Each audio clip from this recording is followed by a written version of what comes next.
Welcome, everybody, to Wealth for Generations. Oh, this guy.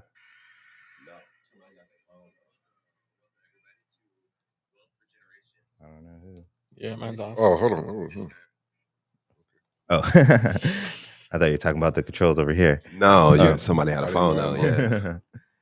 So, sorry about that. Technical difficulties for a second there. We had someone trying to view in while they're on the show. That's a faithful viewer, though. You know what I Yeah, mean? most definitely. We need that. We need those faithful viewers out there. Let me go ahead and set up my. I usually do my Instagram live as well. I don't see you over here running your mouth. No, Yeah, ready. I had it set up, but it wasn't set up because it's cool. I want the guests to know that there's mishaps sometimes. Everything's not perfect. Yeah, man. I had the same issue yesterday, man. I couldn't get into my tablet because they wanted to try to ask me to reset my password. I hate that. Then my phone was over here on the floor. Nobody wanted to get it for me, so I had to get up out of my seat, come all the way over, and grab my phone. Like, everybody just looking at me. I'm like, really? Yeah. Duh. Making it work. Y'all getting an angle today for the live on Instagram. So, because I am kind of messing up now. So, first and foremost, let's get into our quick little introductions today. We have co-host Mr. St. Patrick. Morning. How's everybody doing? We have our engineer of all engineers, Mr. Dip to the Lean. What's happening? Happy Sunday.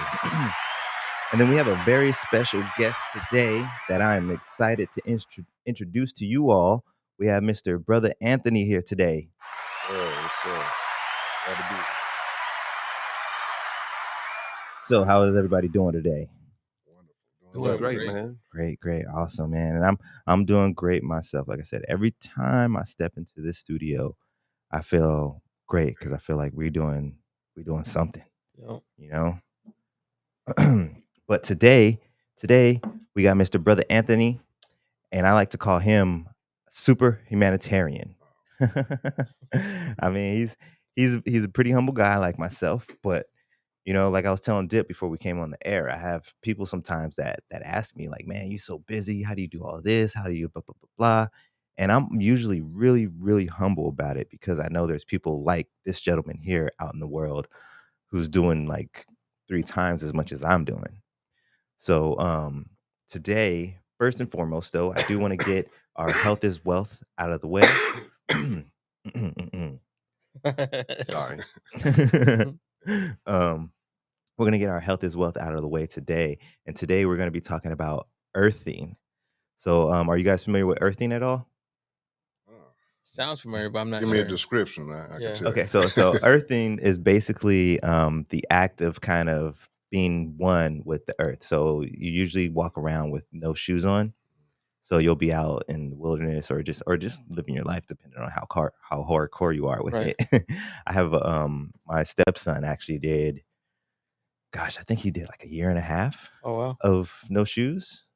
Like literally like all unless it was a situation where we were like going in the restaurant or something or going somewhere where they're like no shoes, no shirt kind of rules.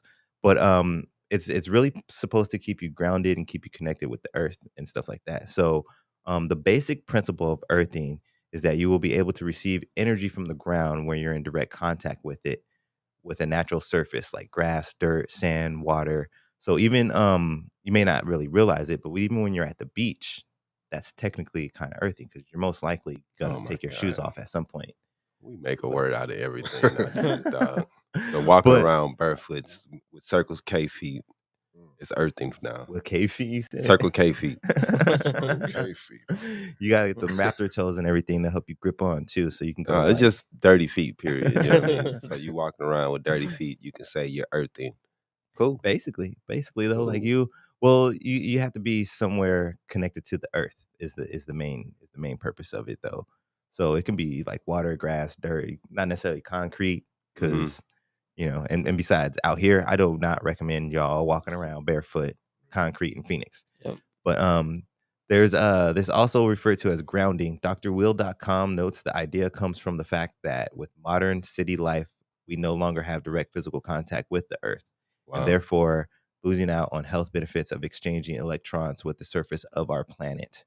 So Wow. unless you are someone who does do these type of things, and it doesn't always have to be your feet, like sometimes you might drive around the city and you may see these construction guys or these lawn care guys taking a break in the grass in the Right. shade, just laying out.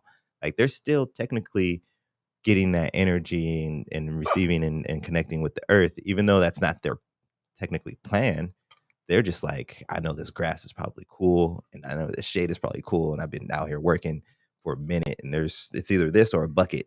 You know, Yeah. I guess I am a earther, man, because I'm a plumber by trade. Mhm. And, during our big projects, there's always a big pile of dirt. We take breaks, so I definitely lay on some And dirt. lay on the I dirt. definitely lay in the grass. So, Yeah, I yeah. guess I'm a Yeah. little earth. I'm earth.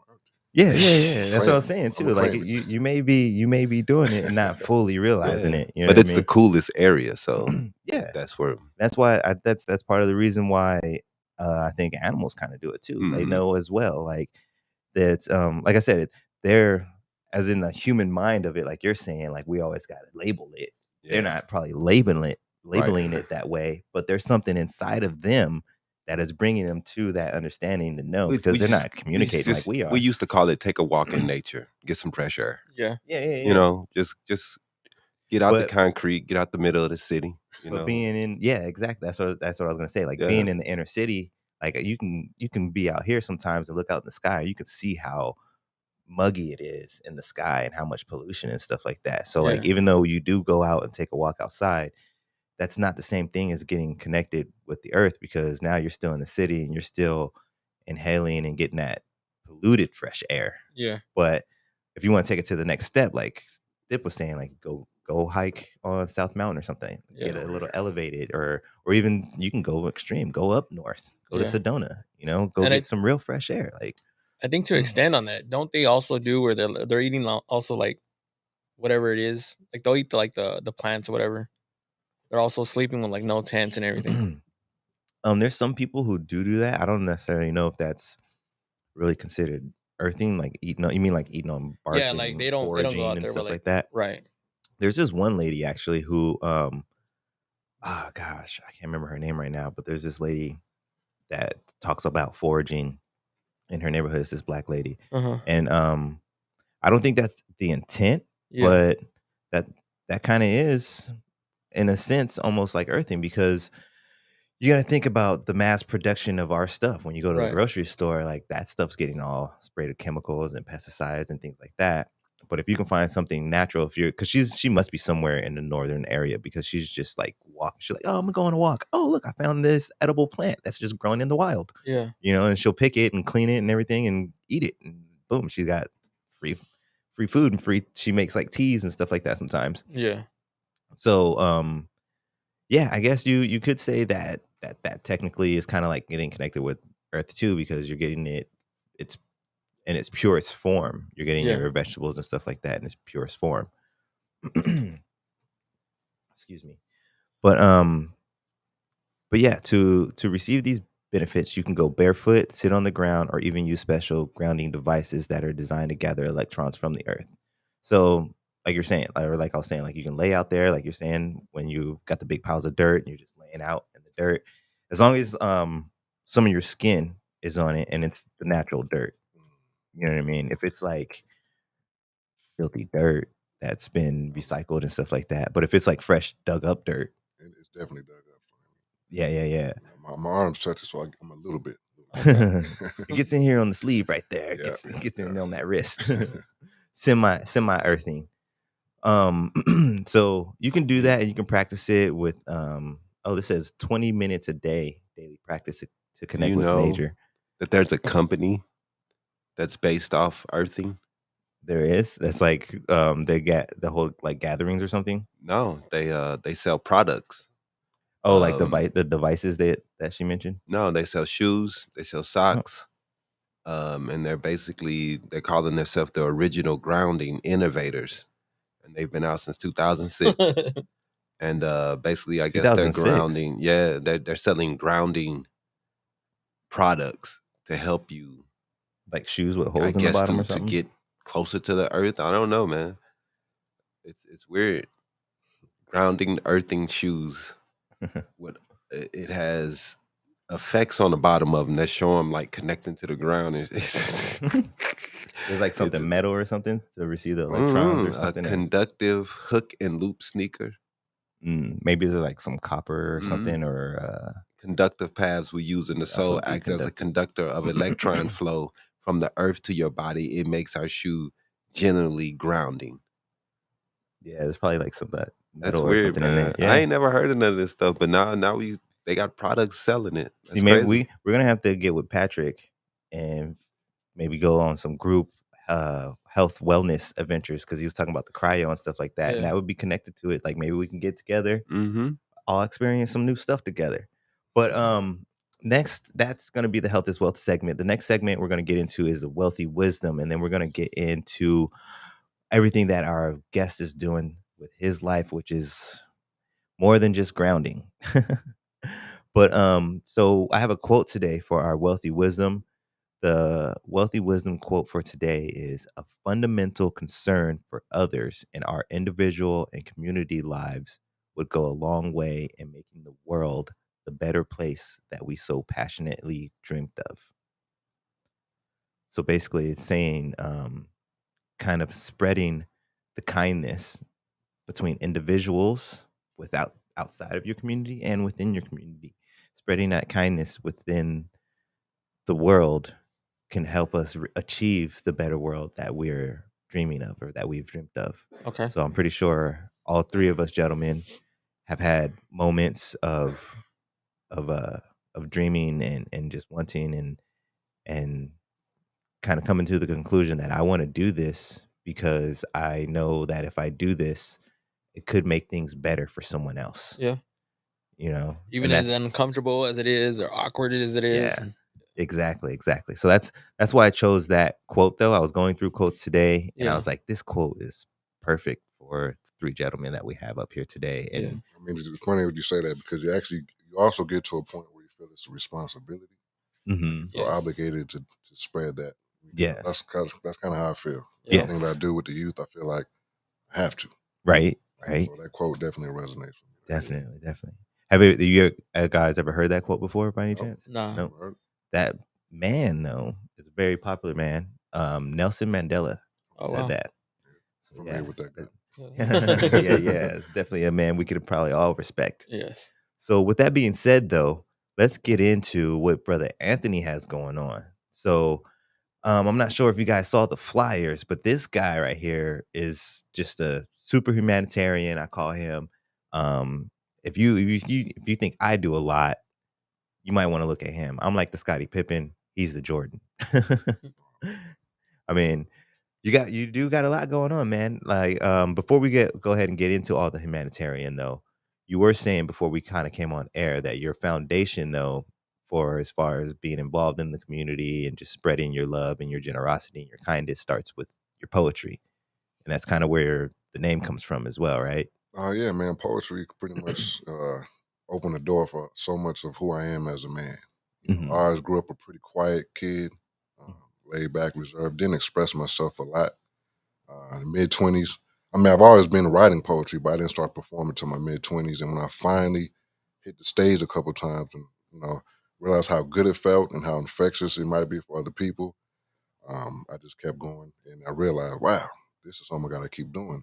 And the more I started expressing myself with poetry, with the arts, the more I wanted to speak out about other things. And it led to hosting different events.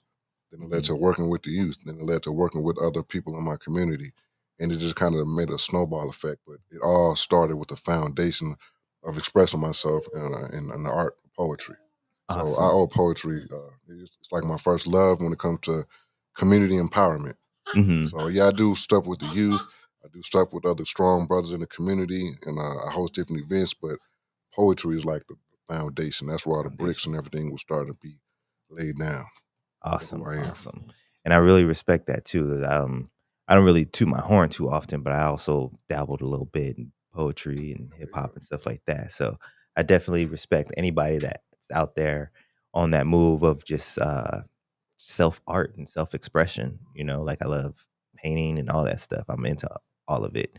Um, have you performed anywhere lately or anything like You know that? what? Or- I was pretty much all over the place 2015, 16, 17, 18, and I don't do it as much as I used to. I mean, every Mhm. now and then I'm featured. Earlier this year, I was featured at Phoenix College Nice, for nice. their student vocational event. Mhm. So if I'm featured somewhere, I'll do it, but it's been a long time since I just hit open mics or Just like, whatnot. yeah. You know, since 2016, when I was really all over the place, you know, I've gotten married, had another child, got Congratulations. involved in a Yeah. lot of other different. Yeah, we need Thank that you, right there. appreciate it. Got involved in so many other community projects. You know, I don't want to say poetry took a back seat or whatever, 'cause I'm always going to be a Mhm. poet. But you know, Yeah, every yeah. now and then, It's still right here. Still I'm right always here. going to get back to it. So it's been a while since I've actually written Yeah. a poem. You know, I got some stuff in my head, but I Mhm. don't perform as much as I used to. What But about the phone? yeah, but That's nowadays that's my weakness right there. I got like a bunch of random little pieces. and I have a very bad habit of you know, writing, performing, and not, you know, recording or keeping Mm. stuff that I write. Because there's Mhm. been a lot of poems that I performed that I actually didn't write down. Oh You know, yeah. Just like a freestyle poem. one of my favorite poems that I've done a lot. You know, people don't know that I never really wrote it down. So, That's and then awesome. it doesn't help that I don't really like to record myself. So, you Mhm. know, sometimes once I forget, that's it. You know, It's done. and It's done. that's not a good thing though. That's a bad thing. I don't want to promote that. I need to start Right, writing right. things down What because if you know somebody I want to grow old one day and you know look back at my writings and you know see how I was feeling at that time of my life. right. So you know, my wife always tells me I need to start writing down, and she'll sneak record me anyway. Yeah, yeah, You know, yeah. just you know, I don't like to watch myself do poetry, but I'm trying to get better at that. You know, Mhm. like I said, I grew up real laid back, a little shy. Mhm, So, mhm. but poetry kind of definitely, you know, got me out But of that see, shell. wifey's got the right idea though. Oh yeah, Those are Yeah. gonna be the ones oh yeah, when you are old, and she's gonna be like, "Remember I did this?" And oh you're like, yeah. "Oh man, I totally forgot about that poem and that that moment and that feeling I had during that poem." And then it's Yeah, gonna be you guys will have that one of a kind, and then at that point you can decide whatever if you want to share it with the public or not. yeah, But you got that candid moment, you know what I mean? And that's always better too. Like I feel like it's you're always a little different when you know you're getting recorded. So it's yeah. best like you might be able to put a little bit more emotion into it when she's sneaking that recording in compared Right, to when right, you know you're on stage and you got people, you know what right. I mean? Not to say that you're a nervous person on stage. I feel like you're a very confident person, but you know, people always kind of react a little bit different when you know you're being recorded. That's true. With your poetry, where do you have it at? Like, you just jotting it down, or what are you doing with it?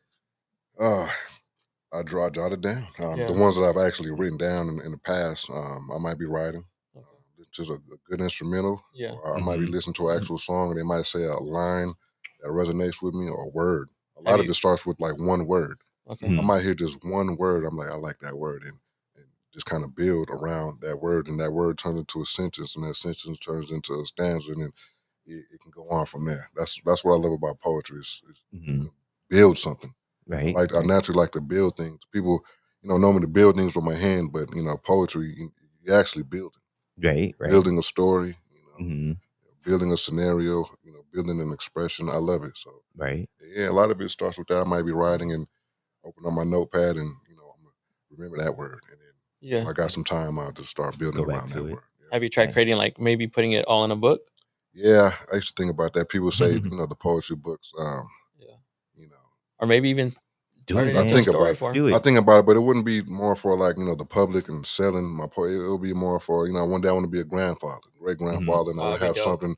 I want to have Yeah. something for my daughters. I got 2 daughters, you Mhm. know, so when I'm old and you know when I'm checked out, they have something to you know go back and look at daddy's poetry book. Mhm. That'd Nice. be They nice. can Yeah. show their their children, you know, this is granddaddy's, you know, poetry book. He was in the poetry, Mhm. you know. So if I do write a book, it'll be something, you know, That's nice, Yeah. for actually. I that. didn't Yeah. even think about it that way. Yeah. Because I definitely I wanna do the same thing. I actually have, gosh, I have a shoebox full yep, I still got the shoebox. Mm. Still got the shoebox. All you other poets and writers, you know about the shoebox. You know about the shoebox, right, Dip? You never had a shoebox of rhymes? Well, nah, man. Oh, I man. had folders, you know. I got folders in my shoebox. I And got so folders and notebooks I in my actually have shoebox. 3 poems that I wrote when I was 7 years old that my mom kept. Wow. Oh, And I wow. have no memory. I didn't even know I was writing back then. You know, Right? I had no idea. I mean, for my memory from writing poetry started at 14. It was a school Mhm. project. Mm-hmm. So I was telling people getting started when I was 14, and my mom busted out with these old poems I wrote for my grandma and her when I was 7. Mm. And she kept them, and I have them in my dresser, and I keep those. And that was from, was there any kind of influence in the family? That was something that was just natural. You were I just have no naturally into memory it. of even writing these poems. I was 7. Mhm. I didn't even know I Oh was no, writing. I mean like the love of it and stuff like that. You don't know if Actually, there's when I like, got into it, yeah, you don't know um, if like maybe you had an uncle or a grandfather that was. I had an uncle that was in poetry. I didn't know till later on in life. Till later. Oh, okay. So there But was no influence then. You just it was just naturally in you. from what I remember, we had a school project. I didn't like to talk a lot, Mhm. especially in front of the class, in front of people. I hated it. Mhm. And there was a school project where you can choose how you want to relay this message. It was like a creative writing, poetry. It was some other ones I forget. And I said, let me try this poetry thing out. I Mhm. like hip hop. I like rap, and I think I could put rhymes together. And I did good at it. And I said, let me go and keep on trying to do that. Mhm. And that's kind of what it started to happen To with get it. poetry. And then from 14 to now, it's always been just sticking with me. Mhm. I played basketball. I was an athlete. Mhm. I played college basketball. I would come home from practice and start writing. Start writing poems. And then I would ball it up and throw it away. I never kept. People didn't even know I was really into poetry till Mhm. mid-20s. But I was really an athlete. People thought I was just obsessed with basketball, when really Mhm. poetry was Poetry actually was my a real love. thing. I would come home from practice, every practice, and just write. Oh man. And then I just kept it on the low. I always kept it on the low, Mhm. man. It wasn't. I never did this to, for the look or the image, fame. Mhm. Poets are not famous anyway. It Right. was Right. all for me because I didn't Mhm. like I said, I didn't like to talk a lot, express myself a lot in public. So Mhm. when I would sit down and write, it's just between me and myself, get it Mhm. off my chest, and I just move to the side and move on with life. It was just like my own thing, Kind of like a journal almost, a Yeah, poetry yeah, journal. yeah. Or I just didn't keep them though. That was the only Yeah. thing. Yeah. I Yeah. literally didn't keep them, and like right now, I wish I kept a lot of my poetry from when I was a teenager, in my early 20s. I have a few that my mom kept, Mhm. but personally, I never kept them. She just like happened to like you might have left one sitting out, and she was Yeah, just or like, I'll "Oh, write okay." something for her birthday. Oh, You okay, know, okay, cool. I might have had a girlfriend at the time. Then I showed her, then she kept it. So Mhm. just a few. Yeah, yeah, yeah. But I want to start keeping them and documenting them. Like I said, I will have something for my children to look back on, and Definitely, and definitely. actually, this is having this conversation is giving me the itch again because, like I said, it's been a long time. Mhm. I've hit the mic earlier this year for Phoenix College, but other than that, I can't tell you when the last time I sat down and wrote because I got so many other Yeah, things I got going on. So right. sometimes poetry, if it was my first love, sometimes it has to take the back seat a little bit. Yeah, yeah. So, but That It's fortunate, but unfortunate. Like we know that it's one of those things that's not going anywhere. it's not going anywhere. So I'm not, Yeah. I'm not worried. Yeah. I might take a year or two off. You might not see me on the mic, or you might see me once or twice, but I'm gonna be doing this until I'm old. Yeah, yeah. I feel like I owe so much to poetry and the art of poetry that is sticking with me. Mhm. Yeah. I What like were you gonna say? That poem when you were 7, you got a chance to read it now, like in today's current time? I haven't done that. I mean, to Okay. be honest with you, I told that to you, but I haven't Yeah. really told too many people that I have poetry from when I was 7. Because I was thinking about like with the kids and everything else, that'd be dope to like that be like your mantra, like Oh something yeah. that You're you right. connect You're with. right. Because it was about love. The first one was about love. Yeah. I was talking about my mother and my grandmother. Yeah. And, Mhm. I was just talking about, the way I love my grand. I was 7, man. It was Mhm. just reading it. It was It probably was simple, weird but because yeah. I like, man, just not showing me this. I had no idea I had this. Yeah. And the other one, I think I was writing about myself. Mhm. It was like a self empowerment kind of writing. Yeah. It Nice, was cool, nice. man. I have to bust them out. I might Yeah. post them on my page. Yeah, yeah. Maybe Yeah. today or something. Yeah.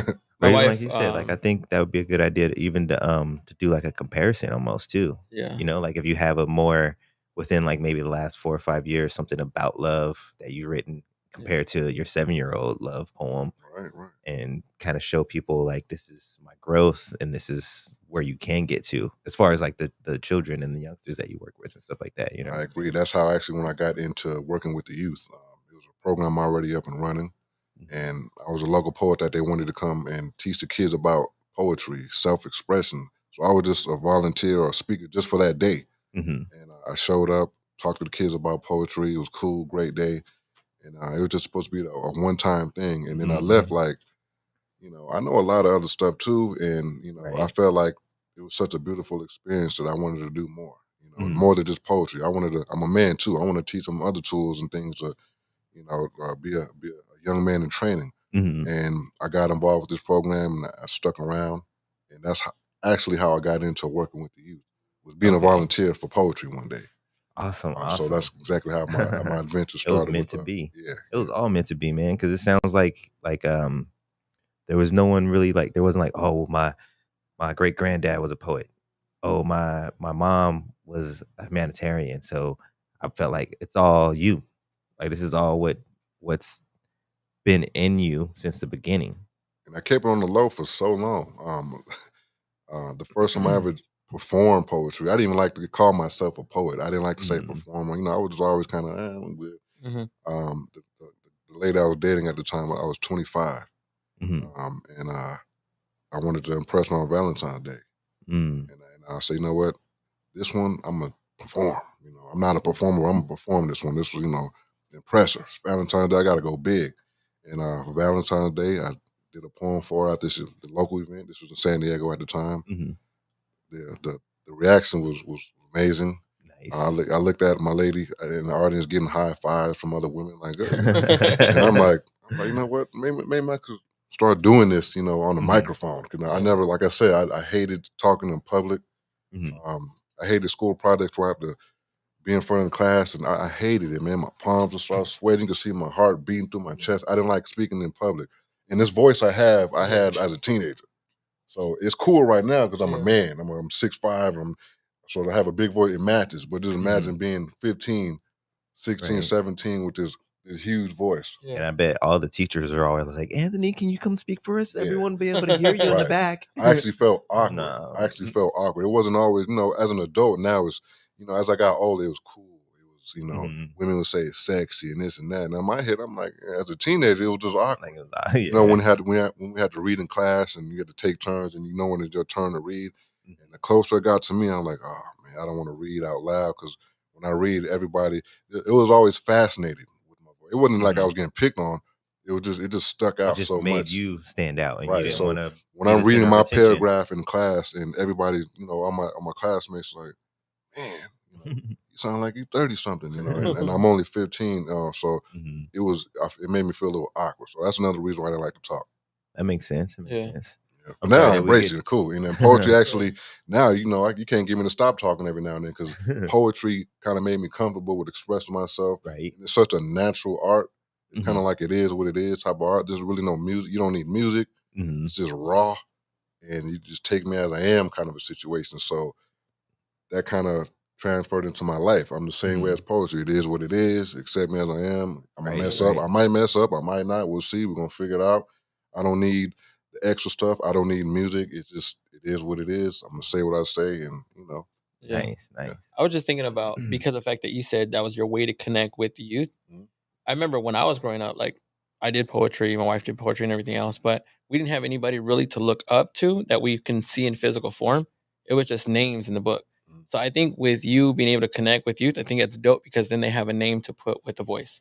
I like that. That is true.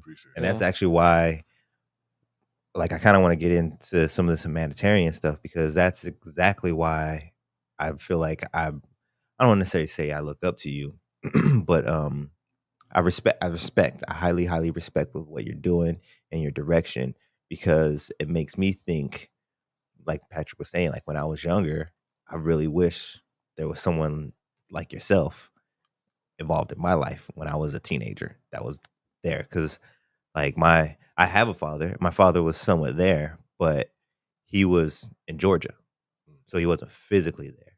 No one taught me how to shave. No one taught me how to change a tire. I mean, not no one. My father didn't teach me how to shave. My father didn't teach me how to change a tire. My father didn't teach me really how to build anything, how to use tools or anything like that. Like, it was either peers or peers' parents that taught me the stuff.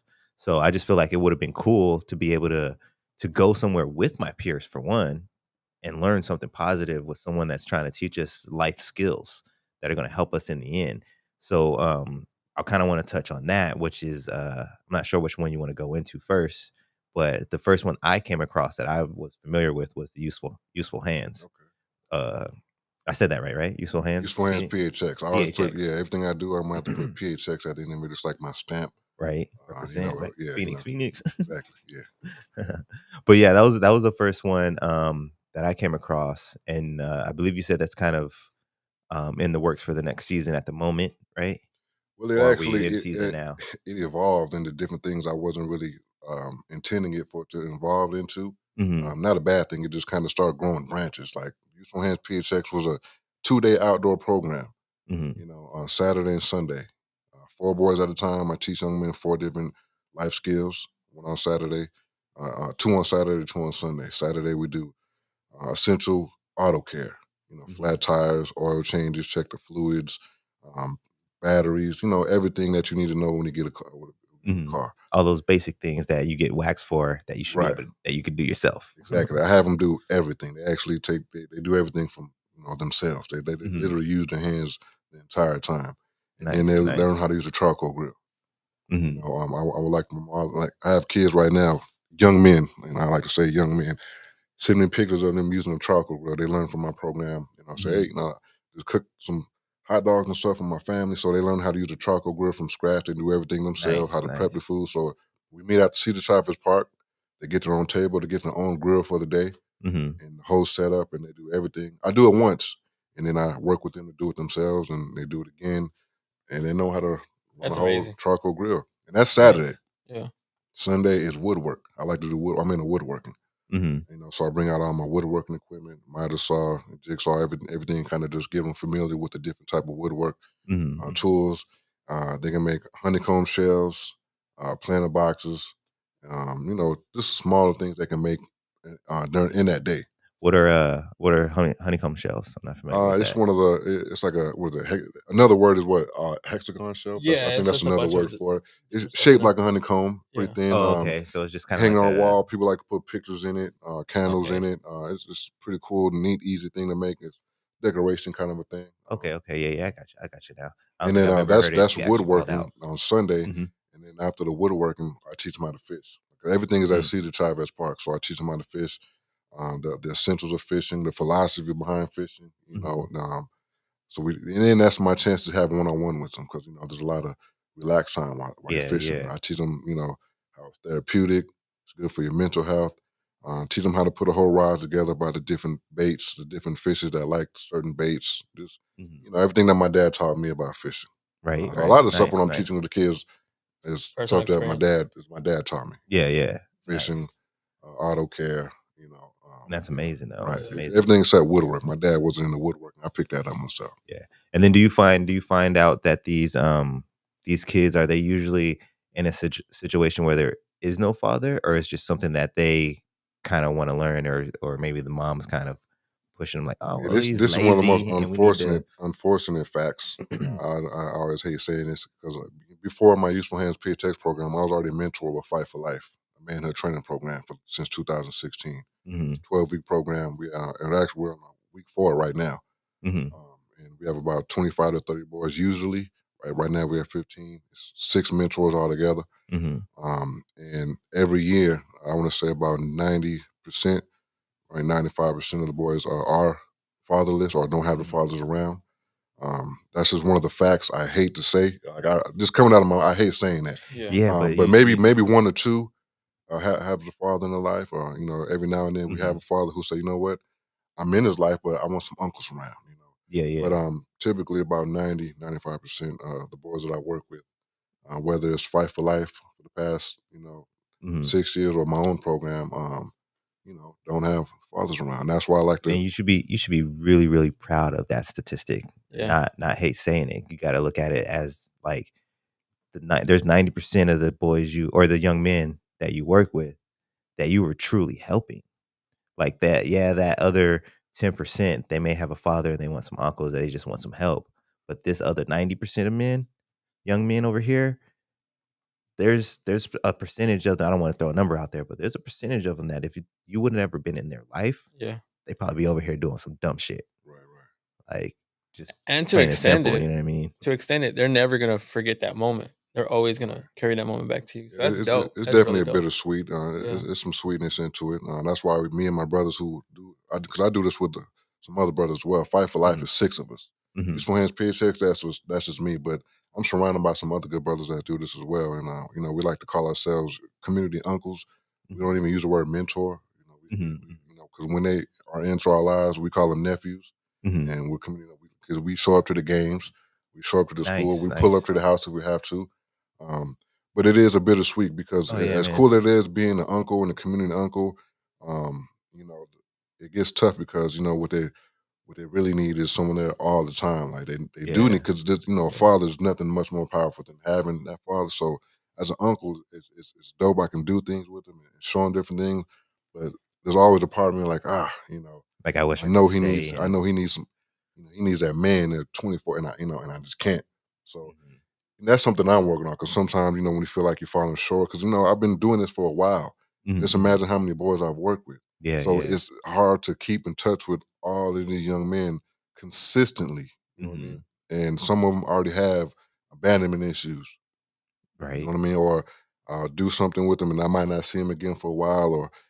But some mothers are good with kind of keeping me updated. But it's something I always struggle with. Like, you know what, man, I haven't seen David in a long time, or I got to reach out. And then as I get older, and as I've been doing this longer and longer, it's just accumulating. The young men Mhm. I've been working with, and sometimes it starts to feel like, man, I haven't seen them in so long. It kind of makes me feel like I'm coming up short sometimes, and I'm working Mhm. on that. But it's tough, man, because No, it's I plan understandable. on doing this for Yeah. a long time. Yeah, And some of yeah. these young boys I started working with, they're men now. They have jobs, Mhm. cars and stuff. And I've been knowing them since I was 12 and 13. Nice, They coming nice. around me and they got beards and stuff like that. And I'm like, man, losing touch with them, I guess it kind of eats me sometimes. Yeah, Like, yeah. because there's so many of them. And I'm a family. I have a wife and 2 kids Yeah. of my own. So it's hard to always keep tabs Well, I mean, on it's all these really young it's men. like, I mean, like you said, like, you guys are community uncles. It's like Right. losing touch with your nephew that you Right. just got done spending every 2 days for what, like, a couple you said 12 weeks it was? Well, the Fight for Life program is 12-week program every Saturday, and then my program is a 2-day program. But in between the programs, we still keep in touch. It could be the Mhm. middle of the year. We like Yeah, if something that's that why they when we need say something. nephews, like we really do mean uncles and nephews. Like we do our best. Like we tell the moms to give us the schedules of the games. We pop up. Mhm. We're having trouble doing this. We pull up. So the mom say, you know what, he's been doing this and that. Me and a couple say, let's go pull up on him. We pull up Yeah, in the yeah. neighborhood. We pop up. Like we are really you know, And that's uncles. that makes so much Yeah. more sense too, man. Like, Right, that's why you and I think that you shouldn't overlook it. Like, yeah, it's gonna suck having that feeling, but I think that feeling is gonna keep you in there too, though. right, You know what I mean? Because you're getting that feeling because of the connection you're making with these young men. right, And if you weren't making that kind of connection of actually being their uncle and making an actual genuine connection with them, you wouldn't feel this type of way. right. My job is to really just plant the seeds. They might not have them in to plant the seeds in them, so I'm going Mhm. to step in as an uncle and plant those seeds. And I always tell 'em, one of my sayings is I want to be old out here in Phoenix, an old man, and I want to have I want a man come up to me with his wife and kids. I'm like, Brother Mhm. Anthony, man, you might not remember me, but 2021, you Mhm. taught me how to change a tire. And I had to use it one time, this and that. Or, Brother Anthony, you might not remember this from my wife and kids. 2023, man, you taught me how to do this, or you taught me how to do that, or you taught me about the word integrity, or you this and that. And, I would like to have just a lot of men in my community that I put Mhm. my work into in this city and I want to be an old man and just know that I have a hand in some good brothers around. Right? You know, Definitely, I just want to, definitely. I contributed. I put my little contribution in the betterment of having good men in my community. That's all I want to You're gonna end up being old man Anthony, but you're gonna have the positive one, not the oh, there's old man Anthony again. Oh no, You're gonna be like, oh, old man Anthony, what up, old man Anthony, man? Remember you taught me how to right. blah blah blah blah blah. It's funny because I go by Brother Anthony since like 2015. That's like my name. Nobody else knows by anything else. But I'm getting older now. I Yeah, mean, yeah, I'm yeah. going on 36, and I started doing this early. So now, people ask me, "When are you going to change it to Uncle Anthony?" Eventually, it's going to be Grandpa Anthony. I don't know, but right Right, now, I'm right. still Brother Anthony. But yeah, I definitely want to be a elderly in my community, Mhm. and just feel like there's men. I want to see men in my community who I had a chance to work with when they were youth.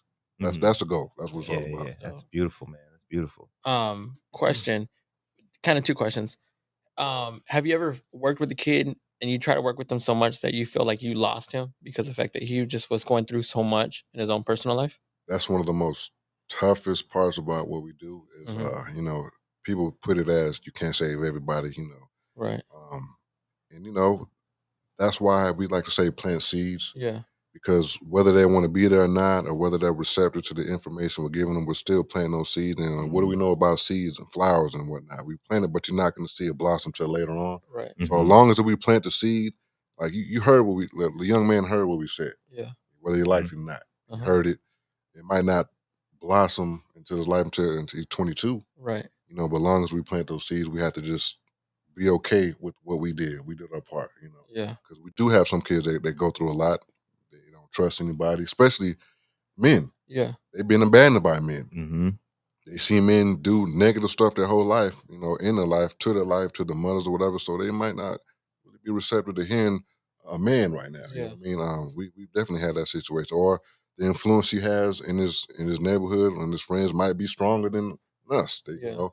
I like to think that me and my brothers are cool and whatnot, but they might think, hey, these old washed up cats. So every now and then we have to, go against the influences that they already have. Yeah. So yeah, every now and then we do have that challenge. I ain't gonna say issue; it's a challenge. Okay. But we just have to trust that, all right, I planted the seed.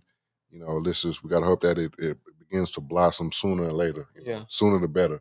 And just think about when we were kids, all the stuff our parents told us, and we're like, and then we got older, and we're like, oh man, that's what my dad was Right. talking about. And then that's when it really started to blossom. But at least the seed was planted. Because a lot of these young men, the seeds was never even planted in the first place. Right.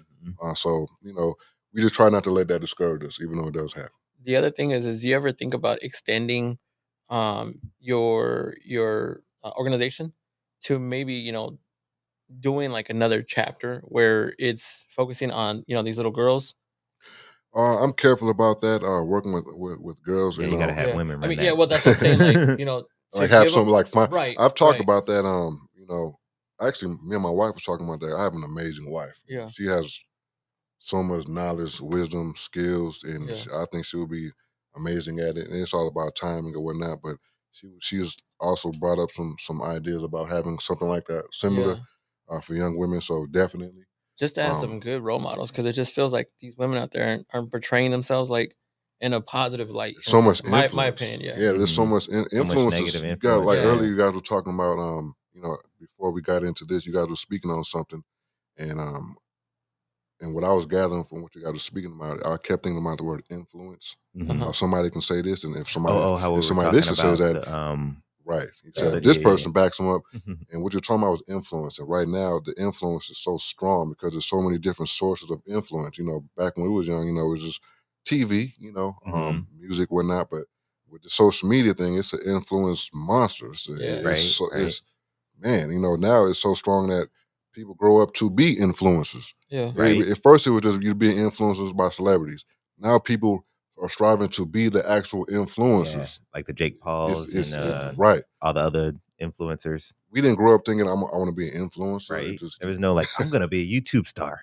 yeah, everybody, and Like, then nah. and the influence is so strong, and a lot of it does look cool. It looks fascinating. So what we do with our youth is that's like another challenge. Like we're at war with their influences. It's like Right. it's what we have to say versus whatever's influencing, whether Uh-huh. it's music, social media, or whatever. Like we're going against that, Yeah. and they're right there in the middle. It's like a tug of war. We're tugging this way, and the influence is tugging them the other way. We just Yeah. got to be consistent because what they're looking at, they can watch every day. Yeah. Pull out Right. the phone, watch at any moment. And I got these boys every Saturday. I might pop up on a Wednesday, so that's that's why it gets tough every now and So Okay. do you have any kind of like ground rules for that or anything like that? Like if you have some young men in your group that you're trying to help out, like is there like a no phone policy then. Oh or yeah, while they're with us, of course, definitely Mhm. no phones, and we definitely let them know that we are friends with your mothers or whatnot. And just because it's Saturday, we don't want you to act this way on Saturday. This is Saturday, Sunday, Monday, every day. If it's a Wednesday and you're at home or you're at school, you can have the same characteristics we're telling you, not just for this class, you're gonna have at school. And Mhm. we keep in touch with your mom. We check in your mom. We gave your mom permission to let us know how's you doing in school. So we got Mhm. all the information. So just because you guys are doing what you got to do on Saturday in our class, we want you guys to do that in class and school as well. So we Nice, have nice. mantras and everything. They pretty much what they have to live by, principles. Mhm. We actually have Mhm. real principles and how to carry themselves, and we remind them every day because we have a mantra. So we remind them every single day. Nice, So I guess you could say those are like the rules. Yeah. the rules of the yeah, definitely. Because there's got to be some Code order, of and you don't conduct. You want got to to have a have. code of conduct, Yeah. especially when being a leader or having an organization. Code of conduct is always something that's essential. We got to have a code of Mhm. conduct, and that's what Definitely, we definitely have that for our boys, Yeah. for our young men. definitely. And since you did say boys, you do have young boys in mind as well too. Is trying to help them out with that book you got, right? Right. So you have the I Can't Wait to Be a Man book. So Yeah. I got the title right? I can't wait to be a I man. Can't Wait to Be a Man. There we go. So where did that come about? How did that book kind of, is Oh that man, related to the it's one poetry of at those. all, or more just the humanitarian part and Man, trying so to like I've expand? always been a writer as a poet. I Mhm, always had a vision of writing a book. It wasn't a children's book. I always had a vision mhm, of writing like a novel or something like that, like a mhm, romantic drama. I don't know. I just wanted to write. mhm. Then COVID happened, shut a lot of things down. At the time, I was working in the dental field. Our office closed. Home chilling for a while, and I said, "No, this is my ideal time to write a book." But Mhm, I've evolved since I first had the idea of writing a book. Now I'm just a community guy with the youth, so mhm, I'm mhm. gonna write about something that I do, Mhm. and I love working with young men. And we couldn't do our program like we wanted to, COVID. So I said I Mhm. got to find another way to also to reach out to young men. I said, what better way to write a book? I can get out to reach out to boys all over the world, not just my Right, community in my city. right. Um, Now I you sat down. worldwide. I sat down and jotted some ideas. Mhm, I promote manhood. That's what I do. So let's write a book about manhood, and I want to talk, and I want to put it in the language for boys because they're men in training, mhm, right? So I want to give them some jewels, some nuggets they can carry with them on their journey to be a man. mhm. What we're doing as fathers, uncles, we're kind of filling up their tool bag, right? Yeah, Right. We're yeah. filling up their tool bag. They're empty, so we're filling them up. So while they're on their journey and they're facing these situations, these man situations, they can pull that tool out that Uncle Anthony gave them to use it. Right. So I said, let me write a book that's kind of similar to that. And it's I Can't Wait to Be a Man. And it's a little boy talking to the reader about his journey of becoming a man, Mhm, lessons that his dad and his uncle gave him. mhm, So the first page, what before I go outside and play, I have to take the trash out. It's part of my responsibility. So he's talking about responsibility. responsibilities. Nice. Um, he's talking about when he goes out with his mom and his sister, he opens up the door for him, and it's a picture of him open, and he's Mhm, talking about chivalry. mhm, So there's different um, keeping their composure. There's a page in the book where he's angry that his little brother knocked over his little project he was working on, but mhm, he's keeping his composure. So in you can tell he's angry, but you can tell in the picture that he's keeping his composure. So mhm, I'm teaching boys part of being a man is knowing how to keep your composure, control your emotions. So every page he's telling how he's practicing these jewels that he got from his dad and his uncle. Mhm. So and I wrote that during COVID. Got it published by GG Self Publishing, Yeah. and it it did more than I thought it was going to do. I was getting orders from all over the country. That's It dope. was Nice. amazing, and it just Yeah. felt good to feel like what I'm teaching, what I put in a book. A little boy in Nebraska and in Brooklyn, New York, and in Florida have my book. I'm getting That's pictures, and I awesome. started So collecting pictures of boys reading my book or whatnot. And I have like this mhm. big old collection of young boys from all over the world holding my book, reading my book, and probably one of the most best feelings I ever had as a man. Like Right. it's That's still gotta be crazy. an amazing feeling. Yeah, it is. It really is. Yeah. Awesome, Question, awesome. have you ever thought about reading your book and then posting it on there for like, what are those, audiobooks, whatever people Mm, listen to? Audiobook, yeah, I do. I Yeah. should. I would like to write an audiobook. One thing I do provide for all the children that have my book. Especially the ones that live far away. Yeah. When you purchase my book, I like to offer a free virtual reading with the boys. So Yeah. there might be a boy mm, in Nebraska who has my book, and I want him to have the opportunity to meet the author, see a mhm. black Yeah, that's man, dope. who's an author for the first time, or whatever. That So is dope. we set up a little Zoom call and we read the book and we talk about it, and it's a way for me to reiterate, what I already planned. It. So each page we're talking about it. We're talking Mhm, about it again, and so they got to really sat down and read the actual book with the actual author and talk about the book. It kind of just pushes all the messages on them even harder. So, nice, but the nice. audiobook is That's definitely dope. something I feel like I should do as well. Yeah. Thanks for the reminder. And how do you get it into the schools? Because this feels like a Rich Dad Poor Dad's style of book. It's just dropping so many gems. Yeah. I just have, you know what? I'm one of them brothers, man.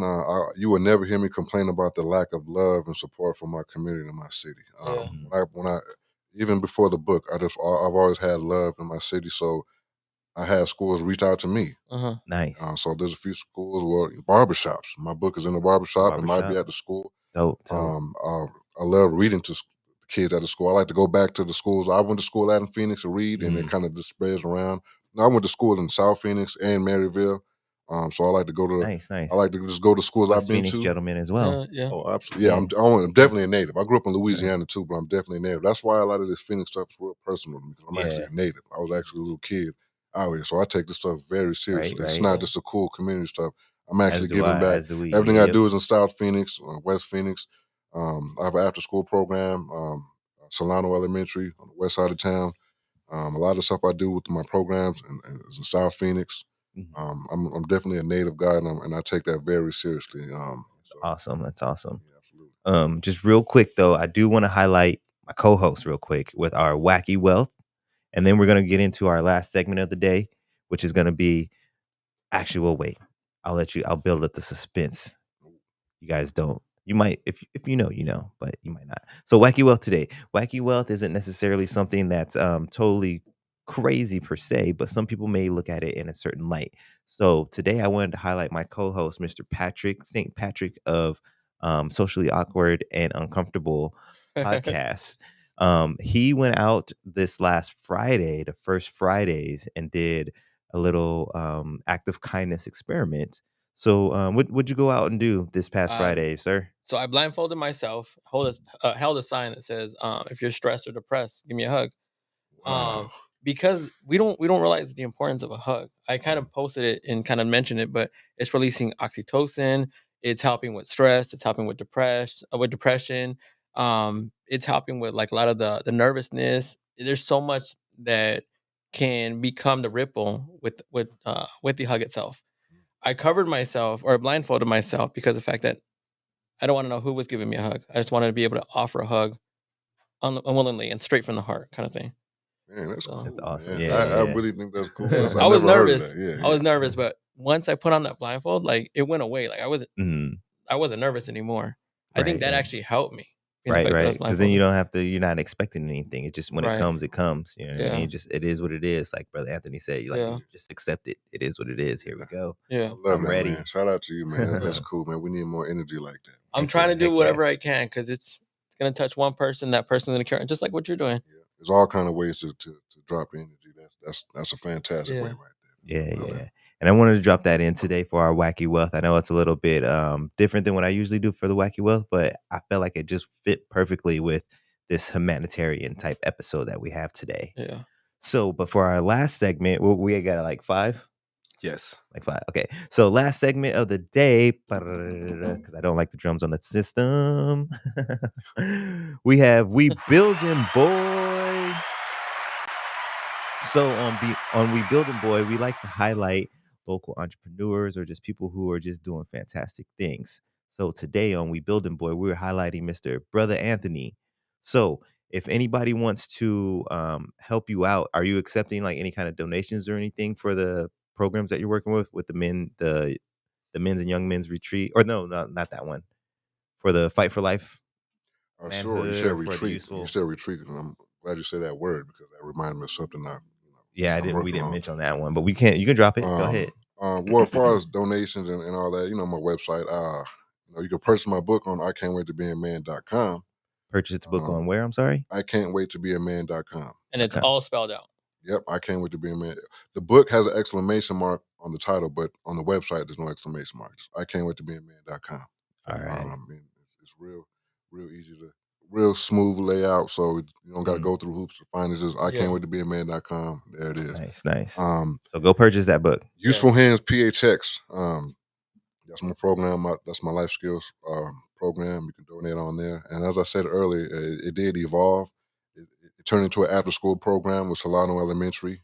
So I've been running an after-school program with Solano Elementary. Useful Hands Paycheck. So it's Useful Hands Paycheck after school program. Mhm. I also work with group homes now. So it's also Nice, a nice. program. Just last Sunday, I was with group home in Levine. So it's also, like I Nice. said, it turned into the 2-day program for the community. Then it Mhm. turned into an after school program. Then it turned into contracts with group homes. So that's kind of what I meant by it evolved.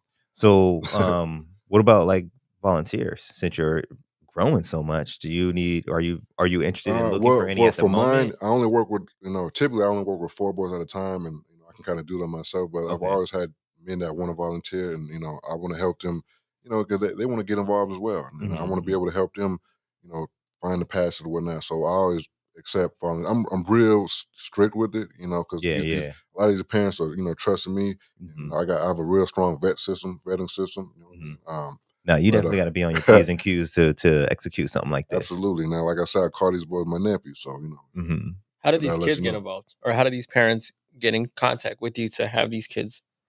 Man, it's funny because before I did this, I made a presence in my city, in my community through poetry and hosting different events and just being all over the place, and that kind of really gave me a head start. Yeah. So Mhm. Facebook and whatnot, it really spread the word in the valley. Mhm. So I can't really say I have this big marketing Yeah. plan. I really don't have this big marketing thing. I might. A lot of it started from just making posts. Posts Mhm. went viral. They probably put me on the news, and that definitely helped. That's But dope. I don't really Yeah. have a strong like marketing plan. When people No. ask me I don't know. I mean, they just find me on Facebook. So then, if someone wanted to find you on Facebook, how would they find you on Facebook? Brother Anthony on Facebook. That's me. That's my personal Okay. page. Useful Hands Paychecks. I do have a Facebook page for that. Oh, you I don't okay? really use it that much. No, it's But better to just contact you directly yeah, yeah, brother. through your Yeah, Facebook. I'm a real personable guy, man. Like, No I problem. like to be real. I'm really accessible. Mhm. I'm just, I just want to make sure that if there's anybody out there watching and they're like, "Oh, I want to get my son or I want to be involved and help uh, him out," I just want to make sure that they can yeah. The get in website is contact. usefulhandsphx.com. That's the actual Okay. website where you register. Your son to be on the program. The Register your weather's kids. cooling down because it was so hot. This was a hot summer, so Yeah, I yeah, it decided to was. just keep the after school program, and I was doing the group homes, and I took a break because to be out there we're out there for about 4 or 5 hours, Mhm. so it's anywhere which the weather's cool. As you can see, the weather's just now starting to cool off, Yeah, yeah. Mhm. and I'm going to go ahead and open it back up to the public as well. So Cool, cool. usefulhandsphx.com. Usefulhandsphx.com. Yep. Awesome, awesome. Is there any other contacts out there that you well no, we're just gonna do the That's pretty much it. usefulhandsphx.com. I'm not big on Instagram like that. I don't really, like I said, I'm a real I'm not gonna say basic, but I'm real kind of just No, it's kinda you know sometimes it's better to Yeah. do it I'm a that way low instead of maintenance kind of guy. It just that kind of just go off of that. I don't right, have a right. whole bunch of bells and whistles when it comes to that. Yeah. Yeah, yeah, I I like got you, I got you. I'm the guy you might see me in Circle K. Yeah, Walking down the yeah. street or fishing, you might see me. Like, I was fishing. You might see. I'm just everywhere, and I like to be personal. I don't have. I'd like to be real easy to access. Mhm, When it comes mhm. to everything. Is there anybody you wanna give a shout out to or anything? Like any of the guys helping you out Oh with the yeah, oh yeah. program The or whole anything like Fight for that? Life program. All my brothers for Fight for Life. Brother Javion, brother James, Cisse, Kadir, brother Bilal, brother Brian. All my guys that are with Fight for Life. All Awesome, the brothers awesome. and sisters who my whole community, because they kind of made me who I'm becoming, not who I am, but who I'm becoming, because I still got Mhm. a lot more growth to do. Definitely, My definitely. city and my community has been doing a great job of making me feel special, and it's Mhm. always helped. My wife, Yes, who, shout out to the wife. Yes. that's my teammate right there. I throw the alley oop, she dunks, and vice versa. Like I'm the Right, one. If I'm right. dunking, she probably threw the alley oop. That's my co-pilot. So much I've done. My book program. Definitely she's a big part of the engine that's behind me. Mhm, Getting mhm. that thing going. So my wife and my 2 beautiful And daughters, then still on top of all that, of I them. don't know if we fully touched on that, but still on top of that, you got a full-time job Yeah, and kids yeah, and your own kids. Not yeah. not the young men, his own I kids. have a teenage daughter and a toddler daughter, Mhm. and a wife. So I got a lot going on, Yeah, man. yes, I got a yes. lot going on. Yeah, but I Most love it, man. definitely. Yeah. When you're passionate about something, it's kind of hard to stop. Even if you want to Right. stop, Yeah. even if you want to stop and you tell yourself you got to chill out, Mhm. sometimes it's always hard. Man, I got a saying. I say busy people have more fun. And you're a busy man, and I know you're having fun with these young men out there. I see your pictures. You're having fun with your family, and that's the way to live it, man. And that's why I kind of wanted to have you on the Wealth Generation show to show all those people out there that you don't have to be the top 4 jobs. You know, you don't have to be in the medical field. You don't have to be a lawyer. You don't have to be in law enforcement to have a successful, wealthy life. And it's good to give back or be humanitarian, spread kindness throughout the world while you're on pursuit of your own success. And success can be any way that you perceive it. So my success can be different than Brother Anthony's success. Brother Anthony's success can be different from Patrick's success. But I just want to let you guys know that if you're doing what you love and you are helping who you want to help, then you are successful and you have definitely created wealth for the next generation. Because just like Brother Anthony here, he has 2 daughters. They're seeing what he's doing. They're going to be able to see and be able to look back. And even though he doesn't like the pictures and videos and all that, they're still floating around, and they'll be able to see that their dad has many, many accomplishments, because we're about planting seeds for our seeds. And I think we are about there. So I'm going to give some round of applause. Give it up for the engineer of all engineers, Mr. Dip to the lean. Yo. We're going to get a round of applause for my co-host and Wacky Wealth spotlight of the day, Mr. Patrick, St. Patrick. And I want to give a oops. Yeah, I got the womp. That's the womp womp because I pushed the womp womp. I'm gonna do another one for me because I just my bad, y'all, my bad. But I want to give another round of applause for our great host, or not our host, not me, our great guest for the day, Mr. Brother Anthony, the super humanitarian is what I call him. But I think on that note, I think we're gonna wrap it up. Thank you guys for coming through and watching. Peace. Yes, sir.